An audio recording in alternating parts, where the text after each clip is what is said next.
Nous devons aider le continent africain. To live with us, the European dream. Good friend of Taiwan.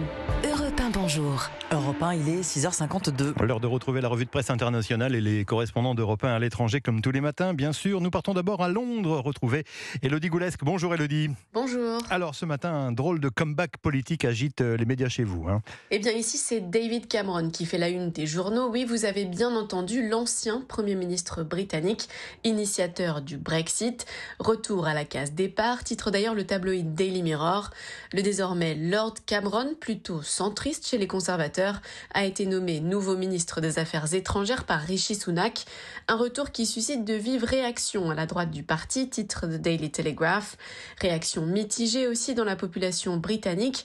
Le Guardian cite Simon, 60 ans, informaticien à la retraite dans une ville historiquement à droite, qui estime que le gouvernement est à court d'idées. Selon la BBC, alors que Rishi Sunak veut se positionner comme le candidat du changement, il semble pourtant utiliser une recette simple, prendre les mêmes et recommencer. Direction maintenant Dublin en Irlande avec Clémence Pénard. Qu'est-ce qui fait la une chez vous Clémence ce matin ? La suspension des exportations de bœuf vers la Chine. Et tout ça à cause d'un cas de maladie de vache folle détecté en Irlande, explique The Irish Times. Un coup dur pour les agriculteurs irlandais car le marché chinois venait de rouvrir ses portes en avril cette année, précise The Irish Farmers Journal, après une suspension de 3 ans en raison d'un précédent cas découvert en 2020. L'Irlande est le 5e plus grand exportateur de bœuf dans le monde, mais on ne saurait sous-estimer le préjudice causé par ce nouveau cas au commerce irlandais, car là où la Chine mène, d'autres pays asiatiques suivront, rapporte The Irish Examiner. Michael Martin, ministre des Affaires étrangères, espère que cette interdiction sera levée d'ici quelques mois.